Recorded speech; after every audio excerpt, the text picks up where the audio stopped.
frères, sœurs. Il existe un moment de la nuit que peu de gens connaissent réellement, un instant si précieux qu'il peut bouleverser ton destin. Ce n'est pas une heure comme les autres, c'est un moment où le silence enveloppe la terre, où les rues sont vides, où même les oiseaux se taisent.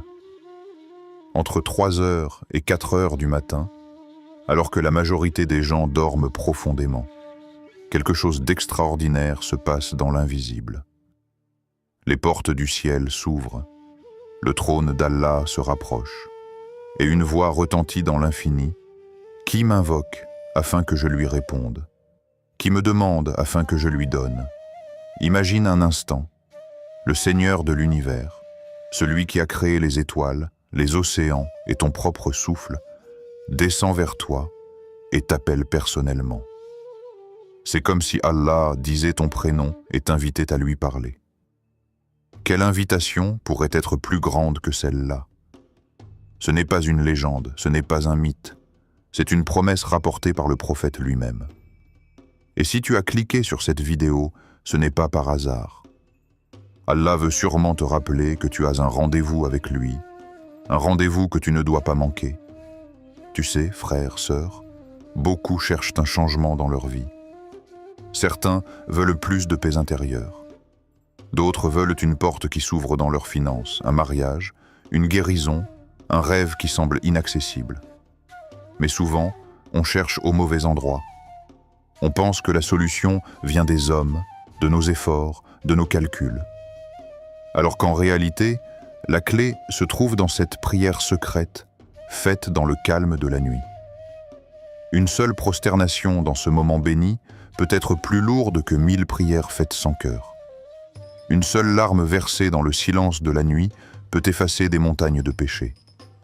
Et une seule invocation, dite avec sincérité entre 3 heures et 4 heures du matin, peut changer ton histoire entière. Inch'Allah. Alors aujourd'hui, je vais te montrer comment accomplir cette prière spéciale et surtout comment en faire une arme spirituelle. Je vais t'expliquer chaque étape. Comment te préparer, quoi réciter et surtout comment parler à Allah d'une manière qui ouvre les portes des bénédictions.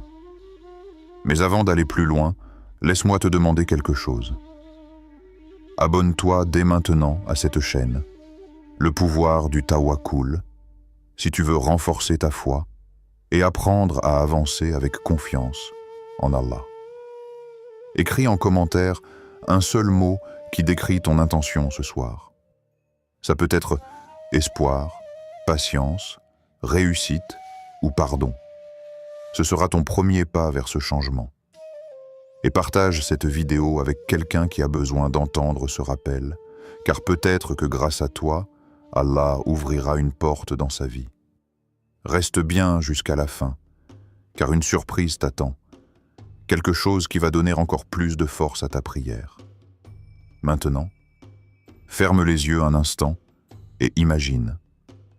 Toi, seul dans la nuit, posant ton front sur le sol, et Allah, le Très-Haut, t'écoutant sans intermédiaire. Sens-tu la puissance de ce moment? Sens-tu ce que cela peut apporter à ton âme? Alors prépare ton cœur, parce que dans les prochaines minutes, nous allons plonger ensemble dans le secret de cette prière qui, Inch'Allah, peut transformer ton cœur, apaiser ton âme et ouvrir pour toi des portes que tu croyais fermées à jamais. Préparation en la prière. Ferme les yeux un instant et imagine.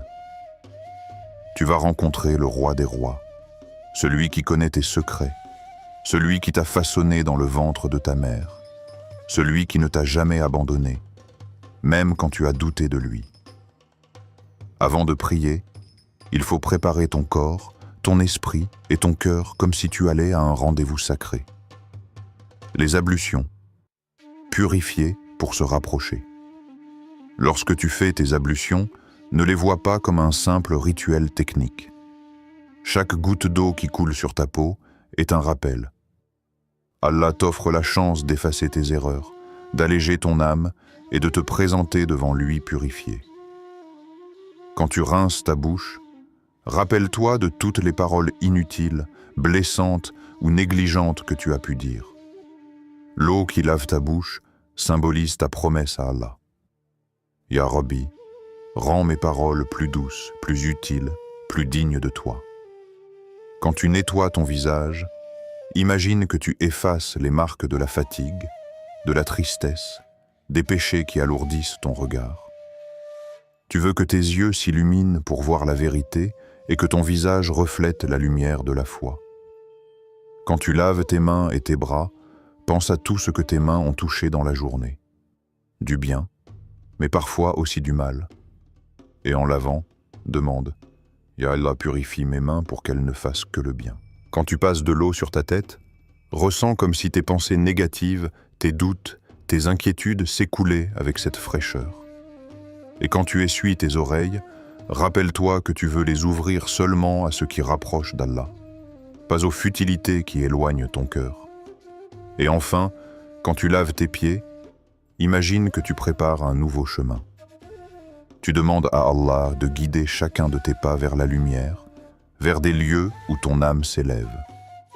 Ainsi, par ce simple geste, tu n'as pas seulement lavé ton corps, mais tu as préparé ton cœur pour l'instant le plus intime de ta nuit. L'endroit, choisir son sanctuaire. Maintenant, cherche un endroit calme, un coin qui devient ton sanctuaire.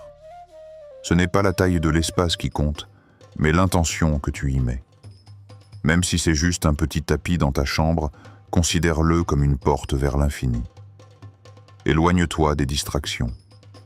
Éteins ton téléphone, ferme les réseaux sociaux, coupe le bruit.